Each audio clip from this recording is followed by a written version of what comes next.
The northern deserts of Burkina Faso have always been a land where silence weighs heavier than sound, a place where the horizon stretches endlessly, broken only by dunes that shift with each windstorm. For generations, families have lived in this silence, separated by vast distances and harsh geography. Villages stood days apart. A mother's desperate race to save her sick child often ended in tragedy before she could reach a hospital. Farmers harvested their millet and sorghum, yet their crops rarely left their villages, trapped by the absence of roads. Children walked for hours along dangerous paths toward schools, many never completing the journey. The Sahel was not simply a landscape. It was a prison of geography, a wall of sand and wind that locked its people into isolation. Survival was the only rhythm of life. Progress felt like a dream beyond the horizon. It was in this setting that President Ibrahim Traoré made his bold declaration. He called it the Desert Highway Project, a 420-kilometer road that would cut across barren land, linking Ouagadougou, the capital, to Dori in the north, and eventually stretching toward the borders of Niger and Mali. The cost? Nearly $280 million. The ambition? To carve a lifeline through the desert, to bind the scattered communities of the Sahel to the rest of the nation, and to give people more than survival, dignity, security, and hope.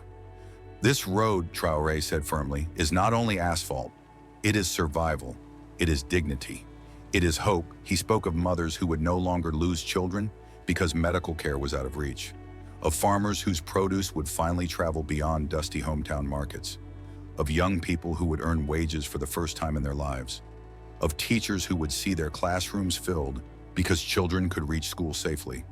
The announcement sent ripples of disbelief and hope through the capital.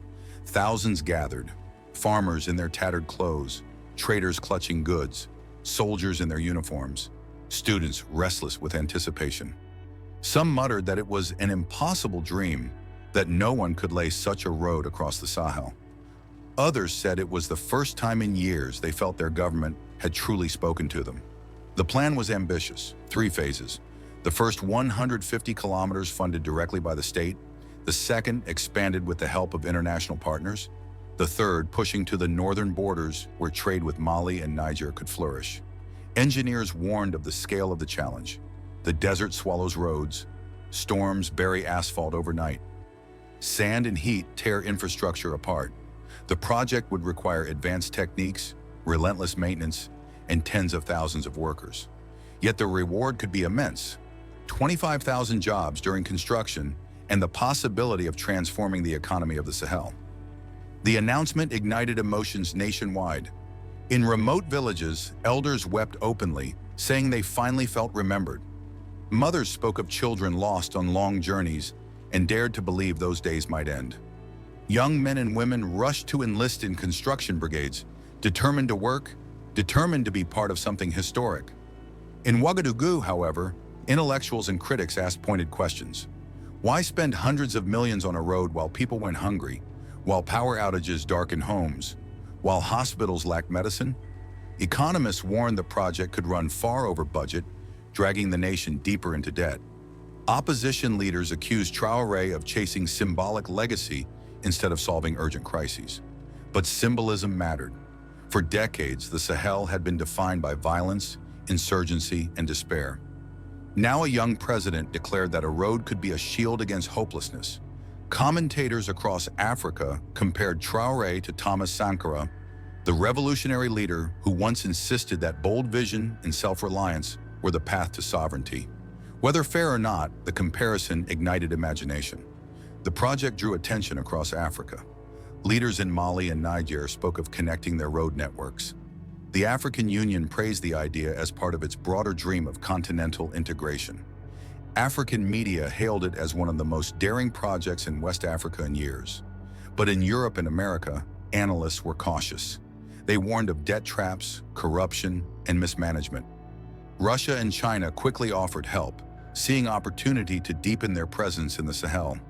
The stakes sharpened when armed groups issued threats. Insurgents declared they would not allow a government road to cross their territories. The project instantly became both an engineering and a military effort. Soldiers were deployed to guard bulldozers.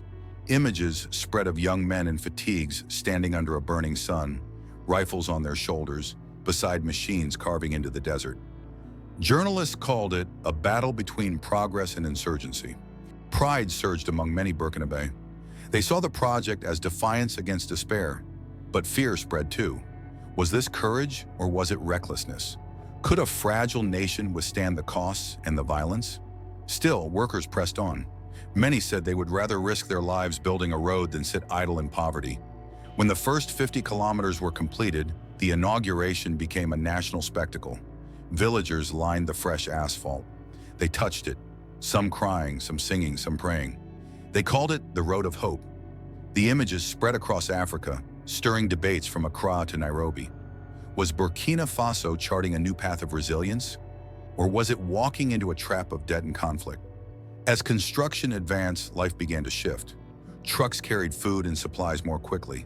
Prices fell in markets. Mothers reached hospitals in hours instead of days. Children arrived at schools in greater numbers.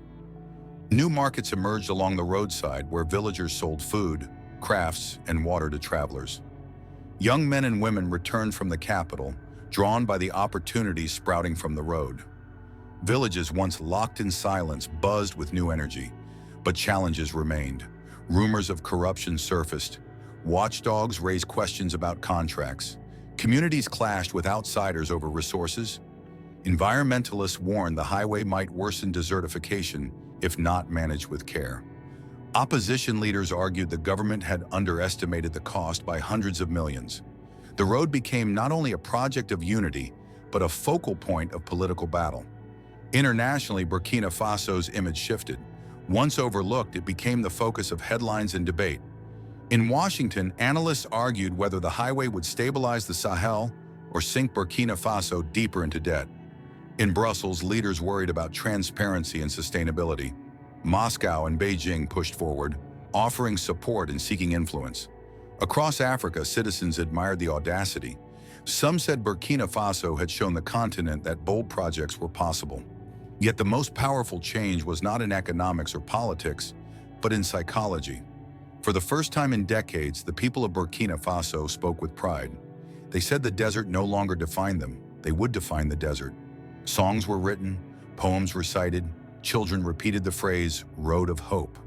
Even amid threats and fears, hope felt tangible, something that could be touched underfoot. But everyone knew the fragility of the dream. If corruption triumphed, if insurgents destroyed sections, if money ran out, the pride could collapse into bitter disappointment.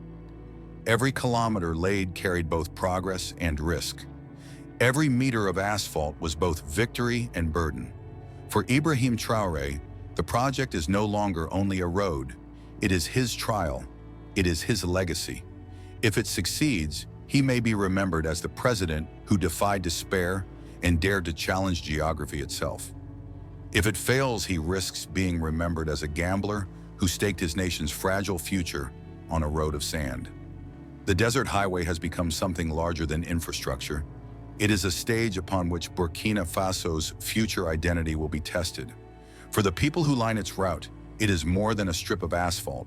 It is a promise carved into the desert, a declaration that even in the harshest land, a people may choose to build hope rather than surrender to silence.